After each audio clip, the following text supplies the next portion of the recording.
Hi, so welcome to this first panel that I've ever done.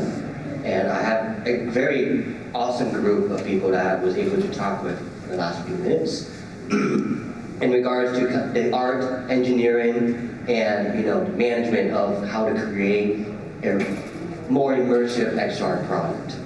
And with kind of the deal with creating your personal reality. What you make it to be is what the product is going to be.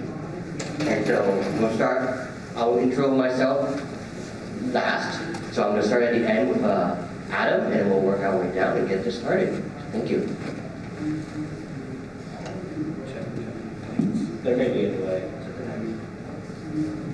Check. Hey, I'm Hadi Morrell. I've been doing XR for 5 to 6 years now. I primarily work in the Unreal Engine, and I do a lot of the development work. So I'm not just XR.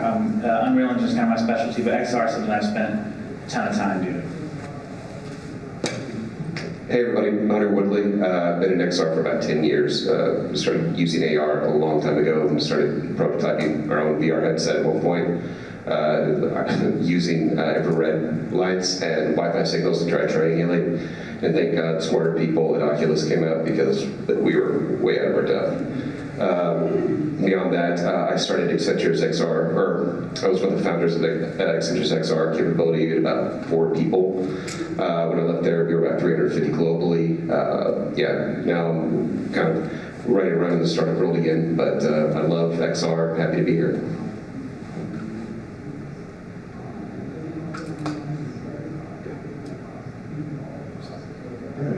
Okay, my name is Felix Lozano. I have been a 3D generalist for the past 5 years, and I got my start in XR just this year. Very quickly started making immersive educational experiences and trying to gamify them, make them a little more entertaining than just immersive tutorials, and I've made some pretty big stuff.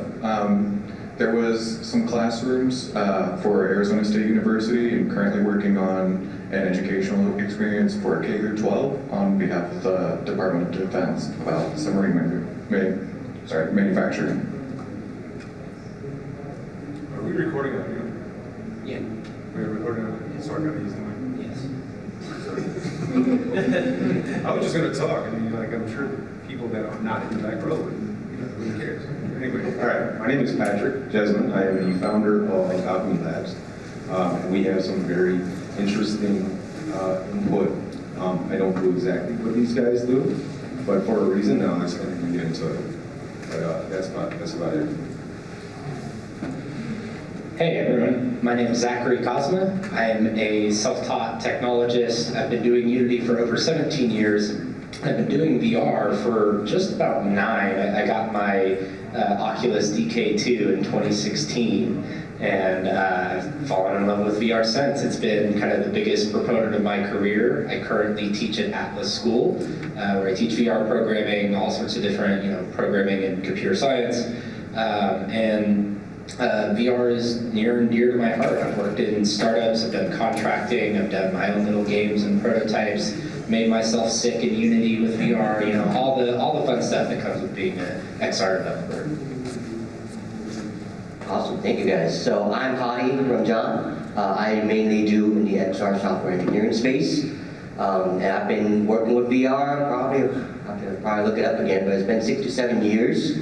I didn't start in traditional game at all. I just there was some kind of position that was available, researching how we can use VR for education and preservation purposes.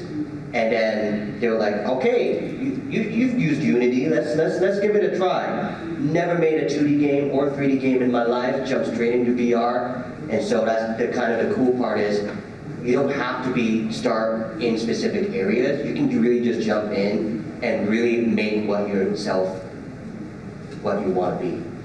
And so with that being said, the question for the panel is, we are all nerds at some level and some capacity. That's why we're here at a games conference. And so I wanna kind of start out is, what kind of gave your intro to VR? Was it kind of like a media? Was it a book that you read? Or was it something that was just really cool? I'll start down the road. Go ahead. Yeah, I'd love to start. I had, like I said, the DK2 very early on, and it just felt like the whole world was brimming with VR and the possibilities.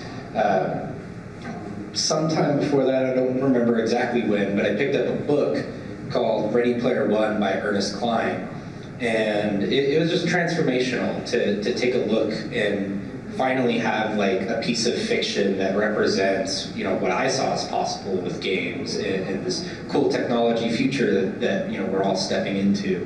And it was really like the first look at what would it be like to have a big, you know, not metaverse society, but a big, you know, XR society where it's part of people's everyday lives. And I was hugely inspired by that. I started hacking around, making my own prototypes. I cloned a game called Super Hot into VR in Unity and made myself sick. It was a great experience. And shortly after that, I went to this VR party accelerator in San Francisco. It was a company, you know, they're trying to show off all of the studios and little games that they had invested in. And at that time, I was just blown away. I'm talking like face tracking that is still like really good for today's standards way back in 2016. And I'm talking, I played a Matrix VR game that was super fun, simulating, you know, just like from Ready Player One, a movie and you as the main character. And since then I was hooked. I knew that this is a new way of interacting with the computer where instead of just, you know, typing buttons on a keyboard and seeing things on a screen, I actually get to step into the virtual world. And to me that was huge and very inspirational towards thinking about, you know, my place in the industry and in the future of technology and kind of being on the ground floor of the next phase of human-computer interaction and actually being able to fully interact as a human with the computer, not just through a keyboard.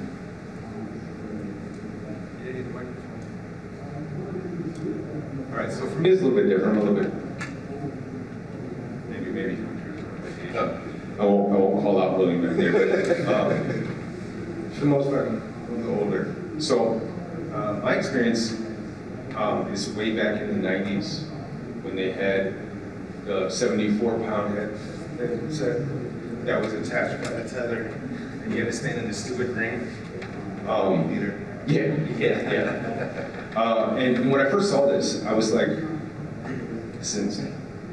Now, I don't know if you guys ever had the pleasure of playing early VR. Like he said, sick. Yeah, this is a whole different ballgame. And the graphics were like, please don't poop on me, but they're worse than Minecraft and Roblox. They were terrible. What is that thing flying? That's supposed to be a pterodactyl? It was like, you know, had 7 polygons on it. It was ridiculous. But then, as time went by, I show my age again. Anybody ever heard of Victor Max before? This was their terrible attempt at making VR for Sega Genesis and Super Nintendo. Is that ringing a bell now? This was horrible. But I still thought it was awesome. So I somehow conned one of my friends out of a TurboGrafx 16 Turbo Express. You guys know what that is? It's the color Game Boy made by TurboGrafx way back in the day. They were like $500 at Babbage's. You guys, so Babbage's, sorry, is a way old version of Electronics Boutique. You probably don't know what that is. GameStop. So this is like way back then, right? So they were like $600. They used little chips, if you're familiar with TurboGrafx 16. So anyway, in my infinite wisdom, I took this thing apart. And I don't know if you have came up to my booth. I used to be an MMA fighter. So I had a headset, a mask, you know, like a head guard to fight with. And I took apart the TurboGrafx and put that stupid LED screen like this close to my face, thinking I was going to make VR stand. But yeah, I've always been fascinated by it to the point that we're working on a game now with Chef Gordon Ramsay, and it's cooking in VR. So we're actually looking at making Hell's Kitchen in VR. So you can be that blue team or the red team, and you prep and do all the cool stuff. And he comes around and he goes, "You donkey!" It should be a lot of fun. But if you have seen 217, we did take a pass at 217 in VR, and it just the level that we're trying to achieve, if you've seen it, is not capable in VR at the moment. even with the higher end HTC headsets and stuff like that, there's still limitations that we could work around. But I'm more about pushing limits and trying to work around them. Like let's just go all the way, and it's not at that point. So for that reason, I'm Shark Tank. Well, I got my start with XR back in 2016 when the original Pixel phone from Google came out. It shipped with a Google Daydream headset, and so putting that on for the first time and getting to be immersed in a virtual world like opened my mind to the creative possibilities there, because at the time I was more of like a illustrator, I guess, doing more 2D art, and that kind of set me on my path towards 3D. Then a few years later, VR chat on the original Quest headset, got into the community there, and once I found out that you could make your own avatars, I fell into this rabbit hole of making characters for VR, and I just never emerged from there. And yeah, I'm way deep in it now, doing environments, tech art, pipeline stuff, and yeah, I guess that's really what did it. The Google Daydream and VR chat set me on the path to where I am now. And the fact that he just said that he can immerse himself, and it's almost to the point that he's not trying to come back out. That's where I think as creators we all need to be. Whether it's XR or a board game or I don't know, one of those little things like this, pick a color. It doesn't matter. We need to own it. Yeah, another thing that really like drew me into it, and as you can tell, I'm a little non-binary over here, is in in VR, you can be literally whatever you want to be. You don't even have to be a humanoid thing. You can embody anything, and I think the creative potential of that is massive. Very much so. There we go. Were any of you guys here last night? Just hands. Who was here last night? At Orpheum? Okay, so you heard Gordon. And one of Gordon's biggest things is own what you are. Be proud of what you are. And there's two schools of thought. I can make this game for me, and if I like it, other people like it, or I can make this game for everybody else. But either way, whatever you're trying to do, own it. Be yourself. Stand up. Don't be scared to be yourself. Be yourself and be proud to be yourself. It's hard to follow. I like video games. As I mentioned earlier, we had a game studio. We were working in AR. We were using Deephoria a long time ago, and then VR, trying to do our own stuff. And those were even the gotcha moments. DK1 at that point still. But the point that really was a big change for me is I got a PlayStation headset, and they had a collection of demos, early things, and they came out swinging. And they were amazing. And you had something called Kitchen, which was a Resident Evil demo that was incredible. You had the shark cage, all these things, so much variation and so much cool stuff that I would literally, for holidays, I'd pack it up. We'd go to my wife's family's house in Arkansas. I'd set it up. We'd put Grandpa in it. We'd put everybody in it. And that was really the moment I was like, I'm going to do this forever from now on. This is when I'm all in. I'm making the leap, and that's what did it, because I just saw how much immersion did for you as an experience, how much it affected people. You could scare you, it could make you happy, awe, excitement, everything, and that was a huge shifting point for me. He's trying to He's trying to make it sound all nice. You guys ever seen those videos of the old people with the VR and they just jump into the TV? Hunter gets his grandpa to do that. Yeah, absolutely. It was for my entertainment. Yeah. So those VR parties, this idea where everybody's like, I want you to try this thing, because you can't explain it to anybody. They may have tried a Google Glass, which is not VR. Don't let anybody. So you end up having these VR parties where you're like, I have to tell people about this, and the only way to do it is to get them in a corner and then say you're going to look weird, but it's okay, and then stick the headset on their head, and then they're hooked. They're like, oh my gosh, this is amazing. That's what happened to me. I was at a LAN party. A friend of mine was like, I got this VR headset, and I was like, those exist? And I thought it was like a fictional thing. And he was like, no, they just made one. They're trying this startup company called Oculus. No one had heard of it at the time. And he had a DK1 kit. He was like, I just sent a special email today, sent me a kit. And I was like, okay, cool. So he just like set it up, and we all tried it out for the first time. And we put on this roller coaster simulator, and we'd grab the back of the chair and move it for the people while watching the monitor, and it felt like you were on a roller coaster. And then, so I was playing Minecraft, and because it was like an early mod for Minecraft VR, and the skeleton shot at me, and I dodged. I had a mouse and keyboard in front of me. There weren't controllers. You weren't standing up back then. And I tried to dodge it, and I failed because it didn't have that kind of motion tracking. But I was like, wow, that gave me a visceral back of the brain reaction. And I just remembered that, and I thought, man, I really wish I could have gotten in on the ground floor of this. I thought I'd missed it.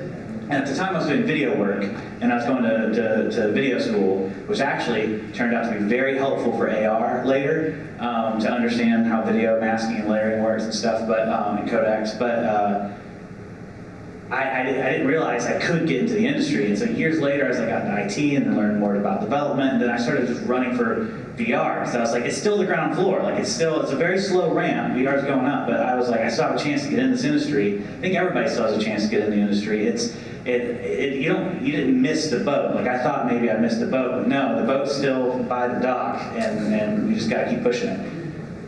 Yeah, I totally agree. I mean, the early days were figuring out not what works, but what doesn't work, and finding out the hard way. Where the technology is right now, we're still using mobile chips. So, the amount of fidelity that you can really push is still kind of limited by, balancing the performance. So you've still got all the tools there, the Unity, the Unreals, and things, and all the support in the community. So, yeah, I mean, you're still kind of in a good place to really, if you're just getting started or you think that the industry is kind of passed you by, not at all. I totally agree. Thank you, guys. Yeah. Can I just say one thing? If you guys are trying to make a Nintendo game, NES, do it. Don't let anybody say you can't. And if you don't believe me, just walk down, go along where the indies are at, and you'll see somebody with an NES cartridge that they actually made. So don't let anybody tell you you can't do it or you missed the bus because they don't know there's not. I agree. XR, the boat hasn't left yet. It's still absolutely in the early stages. Hardware is still catching up. Everything is still exploratory. There's no standardized, like in web development. Oh, we just use CSS, Bootstrap. Everything's Bootstrap. VR, I don't know. This might work, may not work. And it's very clear that you can get started at any time, regardless if you're starting it from scratch, you're working with a small team of people, and everything else. And kind of the last point with that is, for me, XR, it was kind of very early on as well, 2014, 2015, kind of when it was still a concept, right? Ready Player Me wasn't out yet, and kind of the motivation between VR for me was, if anyone's heard the anime Sword Art Online, is kind of what I'm wearing right now. Now, we can discuss that on a different panel, but in general, it is a very terrible game design. It is terrible for VR. And that's kind of the point, is how can we make it not terrible? How can we take those bad use cases and create content that's actually intuitive, usable, and retention for people to get back and playing such a large MMO. And so next is kind of these questions are more directed to kind of everybody's experience. So we try to keep it as brief as possible for time, but so first thing with Zach, the question I had for you was, what in your opinion has been kind of the issues that you've seen when you're trying to build fast and compared to traditional games? So what's your thoughts, Zach?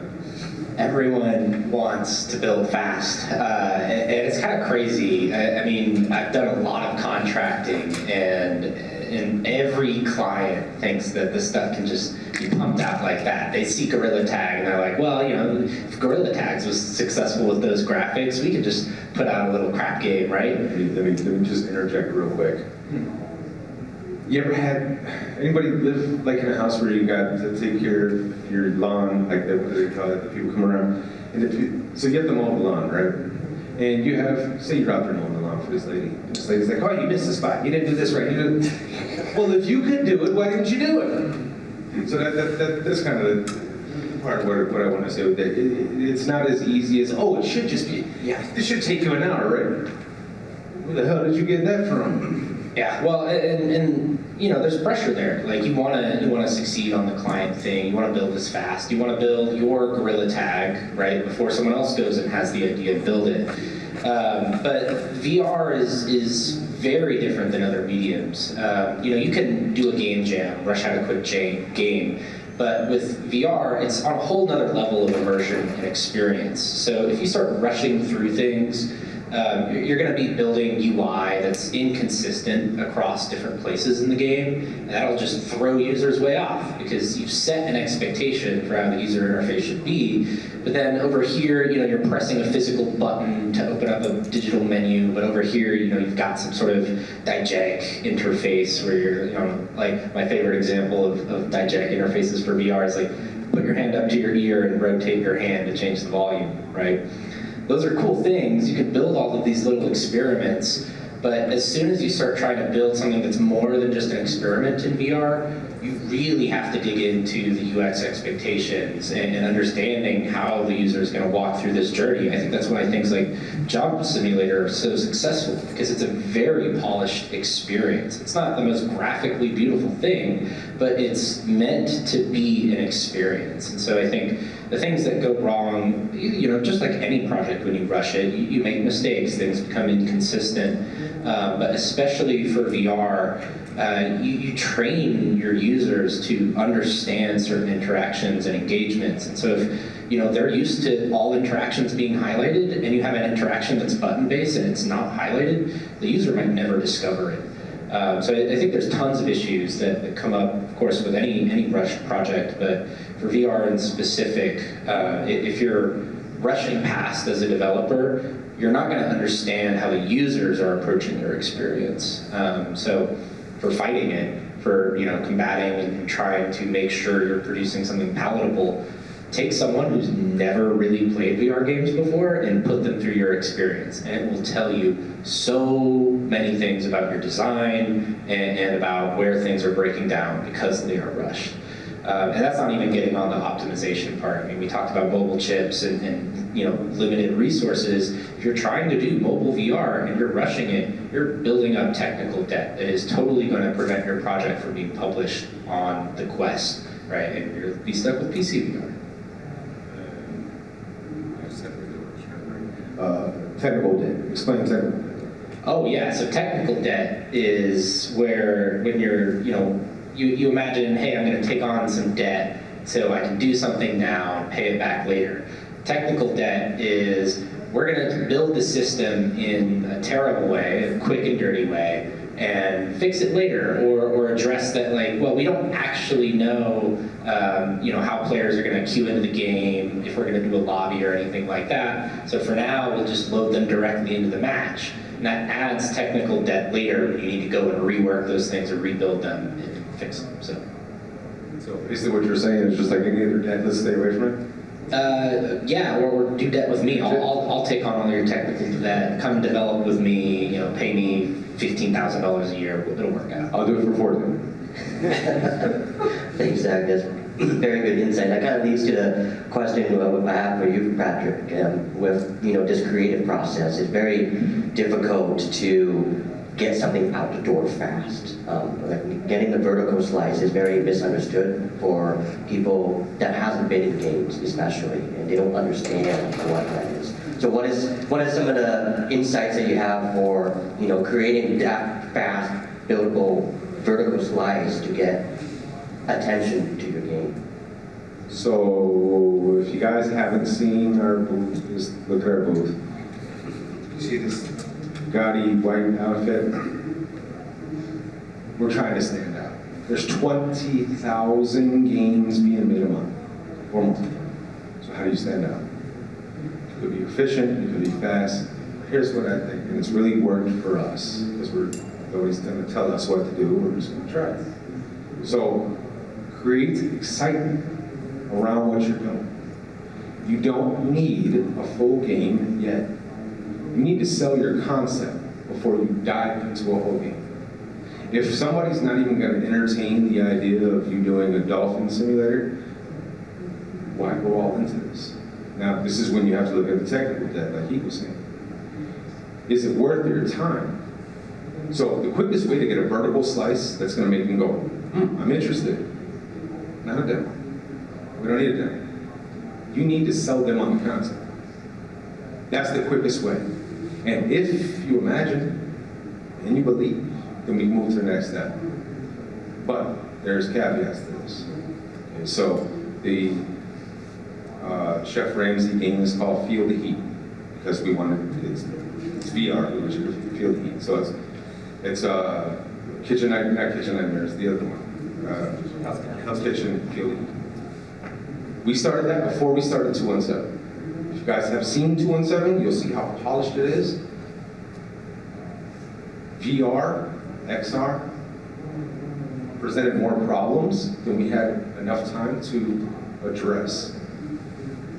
Therefore, on different type of trajectory, 3D, me coming from a film background, was a little easier to do. So you have to weigh this stuff out, 6-7, you guys know, you have to weigh this stuff out. If it makes sense, cool, execute, but tell yourself 3 times the time you planned on it. You're planning this is gonna take me a year? Okay, it's gonna take you about 3 years. And that's even with a rapidly growing technology. Because, like he said, one of the things is if you put it on somebody's headset, they put on a headset, and they're playing this Feel the Heat, and they gotta grab a knife in order to start doing the stupid chop, right? If the button to grab the knife, they can't just like go up and grab it like this and just it automatically sticks to their hands so they don't have to do anything. Because you've seen Meta Quest hand, there's no grip, you don't have a glove or anything. So you just kind of have to go over and press a button. Well, if they don't realize what that is, they can't even start the cutting. And you already know what's happening next. Chef Ramsay's gonna call him a donkey. So, you don't want that, they're gonna be like, this game sucks, I'm just a donkey. So that won't really, you got to take into consideration all aspects and give yourself enough time because I guarantee you it's not going to work the first time. Whatever you think that's not going to happen, and there's going to be bugs after that. So you have to give yourself an actual real timeline. Is what I would say. So the vertical slice is a fast thing, but you're not going to show a vertical slice on a finished product. That's not going to happen. You have to sell the concept first, and this is just my experience. I could be wrong. But this is just my experience. You need to sell the concept, get them interested first. And then you go, imagine, if I did this with X amount, just imagine. Like SpongeBob, imagine what I would do with your money. And that's how it's been working a lot for us. I told them, I was like, hey, we want a white outfit. And they're like, all right. No, I'm just kidding. But no, seriously, like, go into it being as pragmatic as you can possibly be, and be you're going to find yourself hating yourself if you keep putting yourself in a position that you're failing. Failure is part of it. If you guys know, Thomas Edison tried to make a filament for a light bulb with horsehair. Anybody in this crowd think that would work? Right. So you still have to exit off to know for a fact. That process is going to take time. If you want to do the quick way, like Hadi's saying, you're going to have to sell them on the concept. Then be able to back that up. Don't sell them on a concept you can't back up. You're going to be even more dead than So that's my input. No, he's totally right. I'll give you a practical example of how we failed there horribly. Is we had a game that we made, and my advice to you is get to the core, get to the fun, get to what it is you're trying to build and show. If it's gameplay, absolutely, make it dirty, make it ugly, but get it so people will understand and focus on that. What we did is made a prototype that the art was too far along. Back in the day, would understand it wasn't a full product. And guess what we heard multiple times from publishers? It's ugly. It's ugly. We don't think you guys have the capability to make a game that looks good, not knowing that the art was temporary because one person on one team said, this looks terrible, not understanding that this was a prototype. So make sure you focus on the right things. Make sure that if you can't get an art style out, if you can't get it looking the way you want to, just do an art piece to show what you envision. But for example, this specific example, don't try to flesh it out and then have it look half done. So yeah, that's regrettable advice, but good advice I hope. And also, just for you guys, perfection is the death of great. Don't try to push yourself. Because you'll do just one more forever, and you'll never get your stuff. So I'm pretty sure everybody up here can attest to that. Don't let perfection get in the way of what you already have. That's great. And if that demo is already great, stop pushing for perfection on the art for them to turn around and go, yeah, I don't think you can do it. Yeah, I agree. It's very difficult to, be able to put your best work and you keep saying to yourself, oh, this could be better. I mean, everything can be better. My food could be better. There's a lot of different aspects of the development process where we sometimes are hyper-focused on a single entity and then you just lose scope. And then you're never going to showcase what you want to play. You're never going to show your gameplay mechanics, your concept art. And then what publisher, what investor would want to invest into something that you are unsure for yourself? And so I think that makes a good point to kind of the other question I have for Felix here is in the art world, if you're focused on the art level and at least the concepts of it, what are some of the, why is there a difference between normal art and VR art? I feel like sometimes people are scared of doing art for VR because they may think it's drastically different. So what are your thoughts? Okay, yes. So I would say that traditional 3D art is a lot simpler than VR. You can kind of choose your platform, choose the tech stack, agree on an art style, and build towards that in a linear way. But in VR, it's very fluid from the start. There's a fine balance between performance and fidelity that is in flux basically the whole time you're making it.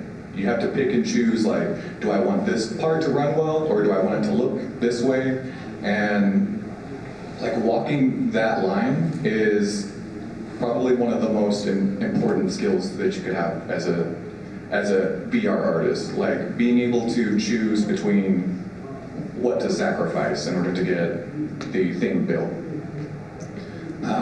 I think maybe a practical example would be, in some of the things that I've built, they really want to push for like realism, and on these mobile chips, it's not that doable. And so there's a lot of experimentation where you build out some assets just to flesh out the prototype so they can get a look at what it's going to be, but you have to set the expectation that this stuff is just a placeholder. You're going to come back through later after you've started getting it workable and either make it look good, like better than it already is, or draw it back so you can get some performance. And you're going to be doing that the whole way through until you're done with the build. It's something you have to be comfortable with, like researching as you go, kind of building the plane as you fly, and not being afraid to like scrap what you've got and start over again. I think going along with that, also I would imagine you would say that the same principle aligns with this. Stop with the perfection. Get it to where you need it to be, because you'll perfect it until you just are greater than I am, and that's not a good idea. Yeah, and I also think that fidelity is kind of like a tricky thing here, because it's actually not important. For it to be realistic, not important at all. So if you see this guy, see this guy right here in the white shirt? That's my oldest son. Me, him, and his brother were on 2 and 7. I will sit there 3 days, modeling something that looks sick, and I stick it over here and I and his dumb ass runs right by. I'm like, what the? Did you not see? Yeah, no, I'm not worried about that. So sometimes what's super important to you can probably be sacrificed for the greater good. Well, on that note, I think it's really important for artists as well to connect with their engineers in VR teams. like Felix was saying, it's evolutionary. You're constantly iterating on it and making trade-offs. Other artists, they can kind of keep their head down and just like build their tasks and the art they've asked to build. Yeah, in VR the whole time you are needing to work in tandem with your engineers to say, hey, what are we doing in the background here? Can I push it here more? Can you help me figure out this thing? So I think there's a lot that is more asked of a VR artist than a traditional 3D artist, for sure. Can I just add a little extra trouble in there? Yeah. Audio is art. You ever try to watch a movie with no sound? Never. You ever try to just listen to a movie and not watch it? Doesn't work. You need them both. So there's artists who do audio as well. Like he's saying, maybe sound isn't like right where you want it to be, but they get the gist of what's going on. That's not actually a Godzilla roar, but a dinosaur roar where we can explain this. Don't sit there and try your best to emulate the Godzilla roar when a dinosaur roar will get your point across. Yeah, I'm sure by now some of you have probably seen this meme online. Make it exist first, then make it good. Golden rule for XR. Right, and that's a very good point. And with art having to enter into games so early, and kind of with the next question going to Adam here is, creating tools and plugins and helping artists get their creative stuff into the pipeline, vetted early on. Like, what's your quick thoughts on that? So yeah, art's actually, for the technical side, talking about working with the engineer, art's something that we butt heads with a lot, and it's usually not the artist, it's usually the client, what the client wants from the art. The artist is usually on board, and they're wanting information too. Like one time I was asked, like, is 1,800 polygons for this too much? And I was like, that's not the way to think about it. Give me, do the art you want to do with as few polygons as you need. Because there's only a certain amount of triangles you can fit on the screen. There's a budget to everything. And you can, in every triangle you spend goes towards that budget. Do you want the hair to look immaculate? Is that really important? Well, cool, maybe you can spend more money on that, right? More budget on that, as far as like computer resources go and coding resources. But when it comes to the pipeline, like a lot of times you end up having to like rebuild stuff on the fly because people don't understand the level of like what art is actually necessary. They don't understand how UV maps should work, how PBR materials need to be limited because they can really destroy things, so you can't lean too much on bump maps. You have to, you cannot do deformation, like material level deformation, like it's gonna wreck your mobile processor. This is if you're doing Quest, but like even it's still kind of true on PC VR.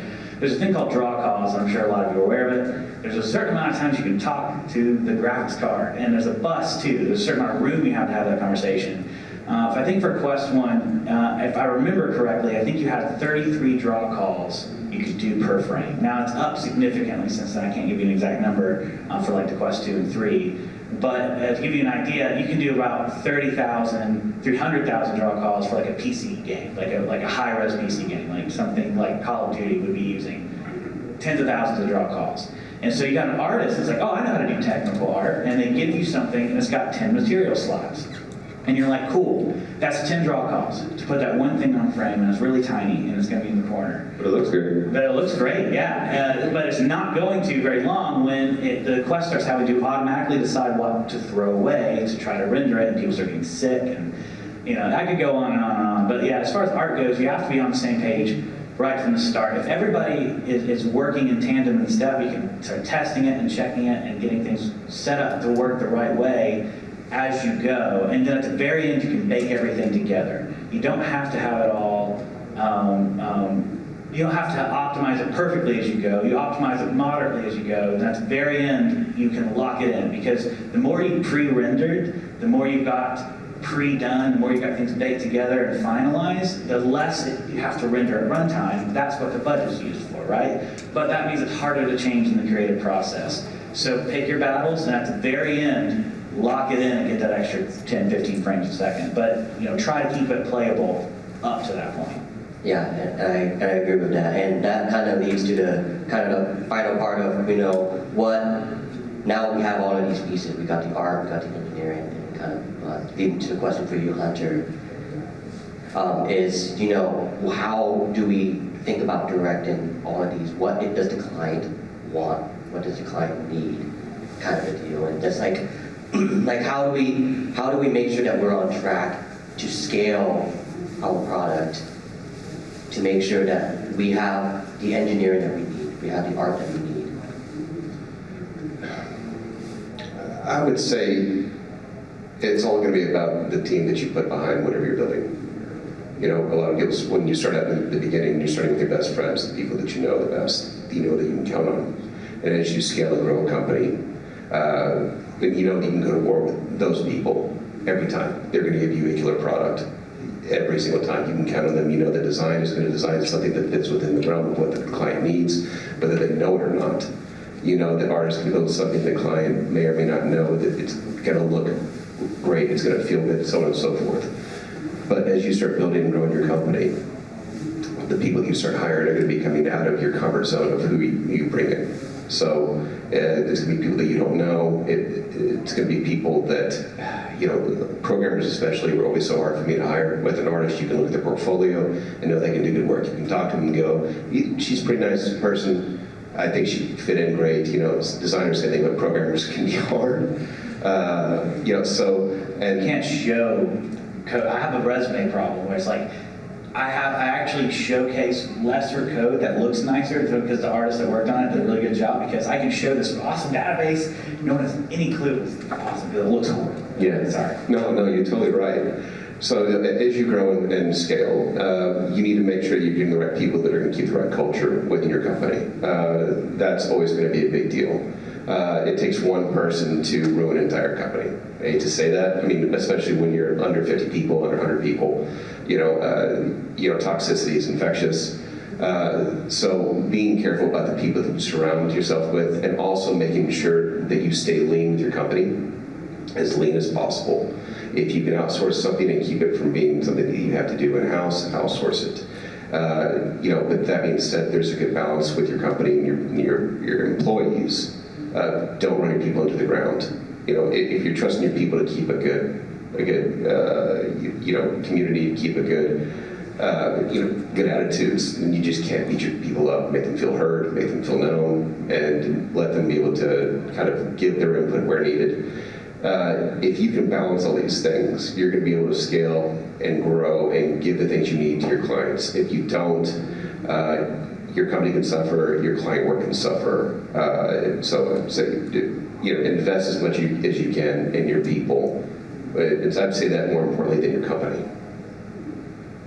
Just one more thing to kind of add on. Is anybody out here dealing, are you guys doing personal projects, or are you guys dealing with clients? Anybody dealing with clients? Okay, so if you do happen to run across, and I'm pretty sure I can speak for all these guys, realistic expectation is going to be your best friend. Don't promise something you can't do. Matter of fact, the way that we work at our studio, we have a little magic lamp. And you get to rub the lamp 3 times. After the 3rd time, the genie's not coming out unless you're paying more money. This gets them, because they all know, everybody will tell you, well, just one more, just one more. No, I'm not just one more in anything. You want just one more, that's going to cost you extra money.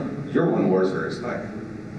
And make sure they have a realistic expectation of this. Otherwise, I promise you, they will beat you up, and they will just nickel and dime you forever over those stuff. It ties back to what you were saying about having a team that you trust. Your collaboration in XR is on 10 compared to other types of development. So you really need to have people that you can trust, that you can align with, and get the client aligned with you also.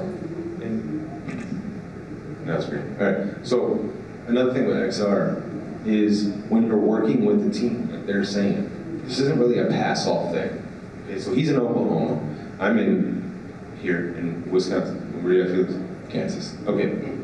So there's not really a pass-off thing we can do. Like, he'll send it off to me, and that's great. And I'll send it off to him, and then there's so much room for that. For error. Not room for that, but room for error when you're operating like that. But he said it's way more of a collaborative effort when you're dealing with XR. Because the changes, we don't have time to be passing stuff off that could took 2 hours to get approval, or some sort of change that's now taking 2 weeks. that also starts to put you in debt.